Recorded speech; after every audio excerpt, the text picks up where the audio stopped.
Au lit avec Anne-Marie.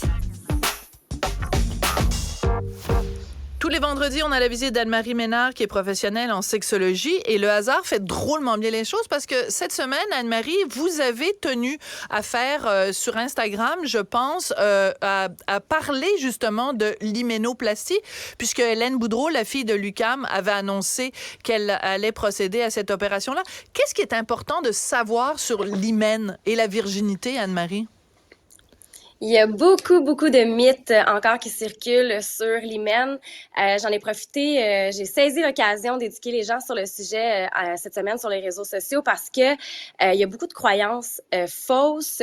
Surtout, on pense que l'hymen, c'est comme une membrane cellophane à l'entrée du vagin, alors que ce n'est pas le cas.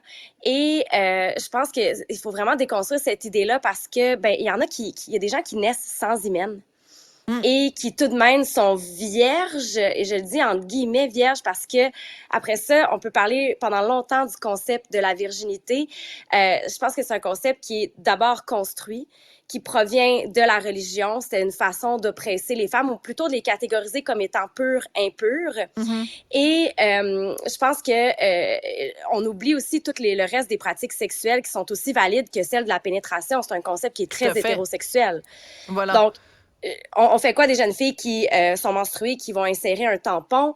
On fait quoi de la masturbation avec les doigts? On fait quoi de la masturbation avec un objet? Est-ce que cette personne-là est encore vierge?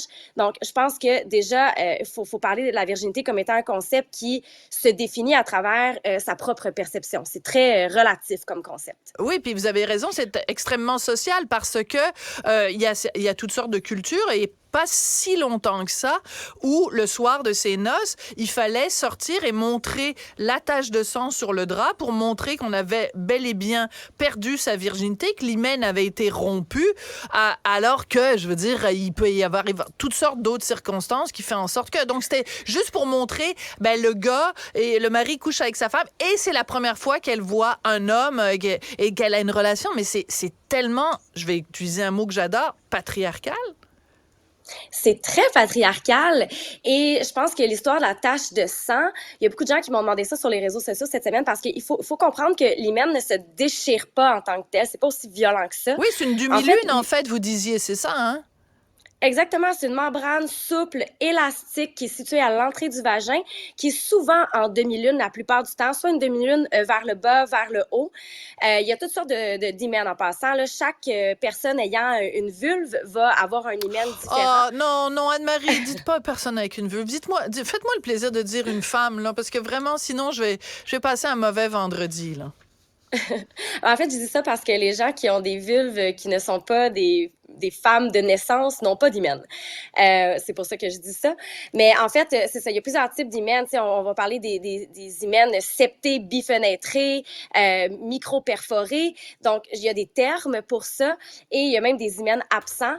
Donc, je pense que il y a pas, puis le sang, une membrane de peau ne saigne pas. Donc, l'histoire du sang, c'est un peu un mythe, ça aussi, parce que s'il y a du sang, ça va être peut-être les parois vaginales qui sont des muqueuses qui, pour une première fois, vont avoir été élargies avec l'insertion du pénis. Mais une membrane de peau, ça ne saigne pas. Normalement. Et puis aussi, ça pose la question quand même, Anne-Marie, la question sociale fondamentale. Pourquoi est-ce qu'on valorise autant? Il faut que la fille, elle soit vierge jusqu'au jour de son mariage. Le gars, y a-tu quelqu'un qui va aller vérifier son pénis, s'assurer qu'il vient de sortir du paquet puis qu'il n'a jamais été utilisé? Ah ben non, le gars, c'est pas grave. Il peut avoir trempé sa bisoune n'importe où puis l'avoir utilisé 25 000 fois avant le soir des noces. Ça, c'est pas grave. Mais la femme, oui. Hey, ça, là, vraiment, la féministe en moi, ne peut que se fâcher de ça.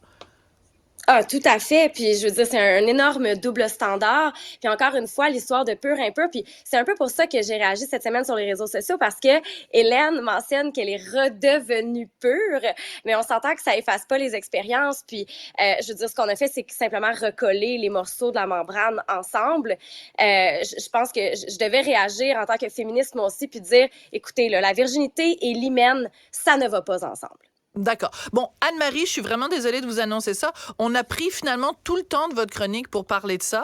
Tant mieux, parce que c'est important de remettre les pendules à l'heure, mais vendredi prochain, on fera le sujet que vous deviez faire aujourd'hui, puis c'est un sujet important. Merci beaucoup, Anne-Marie Ménard, professionnelle en sexologie. Puis désolée de vous avoir un peu court-circuité votre chronique, mais c'était pour une bonne cause. Merci beaucoup à tout le monde. Merci pour cette super belle semaine et on se retrouve lundi.